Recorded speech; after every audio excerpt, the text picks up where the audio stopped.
Sir, what is your vision for Telangana? अब कैसा development करना चाहते हैं उधर? एक तो संपूर्ण देश का जो विजन है,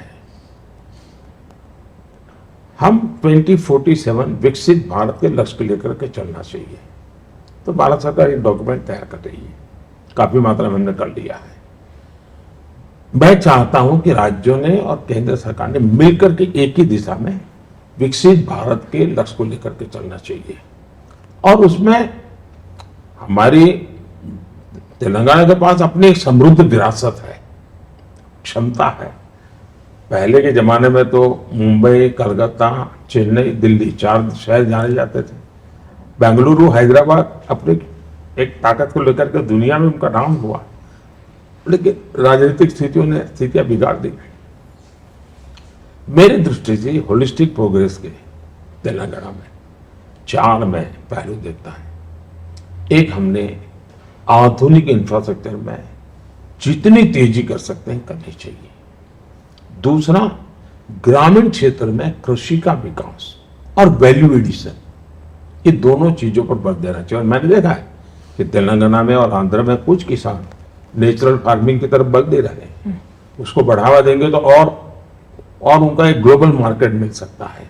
तो उन दिशा में फिर एग्रो प्रोडक्ट का प्रोसेसिंग, इस पर बल देना चाहिए।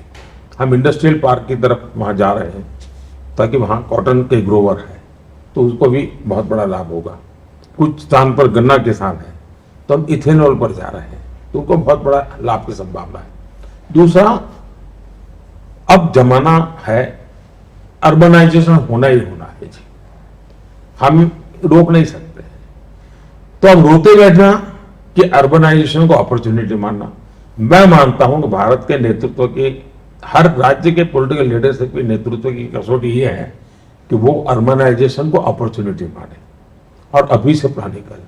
और इसलिए मुझे लगता है कि तेलंगाना के 5-7 शहरों को मोस्ट मॉडर्न डेवलप करने की दिशा में जाना चाहिए। हैदराबाद को तो ग्लोबल सिटी के रूप में डेवलप करना चाहिए, क्योंकि हैदराबाद का ग्लोबल वैल्यू है। हैदराबाद कोई एक राजधानी ऐसा नहीं है, भारत का एक शहर ऐसा नहीं है, उसकी अलग अहमियत है। खेलकूद में हैदराबाद कितना बड़ा कर रहा है जी, यानी इसलिए मैं मानता हूं कि बहुत कुछ वहां हम कर सकते हैं। चौथा है सामाजिक न्याय। मैं मानता हूं सोशल जस्टिस के बिना हम समाज में इतना बड़ा अंतर हो कि कुछ लोग बहुत एफ्लुएंट हो, कुछ पीछे हो, तो ये नहीं चल सकता। उसके लिए जो भी आवश्यक है उन कदमों को उठाना चाहिए। तो इंफ्रास्ट्रक्चर विकास, अब जैसे हमने नेशनल हाईवे 6 लेन बना रहे हैं, रेलवे MMTS नेटवर्क का विस्तार हम कर रहे हैं, हैदराबाद सहित प्रमुख शहरों में वंदे भारत मेट्रो ट्रेन, उस दिशा में हम काम कर रहे हैं। उसी प्रकार से प्रमुख शहरों को जोड़ने वाले हाई स्पीड कॉरिडोर का निर्माण, ये हाई स्पीड कॉरिडोर बहुत बड़ी ताकत बनने वाला है। लॉजिस्टिक हब के रूप में भी वो एक प्रकार से ये कॉरिडोर काम आने वाले हैं। अब जैसे नेशनल टर्मरिक बोर्ड की बात है, नेशनल टर्मरिक बोर्ड हमें बहुत दिनों से मांग थी, हमने पूरा कर दिया। रिसर्च, इस पर हमने, सरकार ने बहुत बड़ा धन देना। हमारा देश आने वाले दिनों में एक प्रकार से फार्मेसी का हब बनेगा। और जब मैं फार्मेसी का हब बनकर कहता हूं तो हैदराबाद में पोटेंशियल बहुत है, तेलंगाना में पोटेंशियल बहुत है। तो इन सारी चीजों में अगर हम विकास में बल देंगे तो बाकी तो डिजिटल है, कई चीजें हैं जिसको हम लेकर के आगे बढ़ सकते हैं।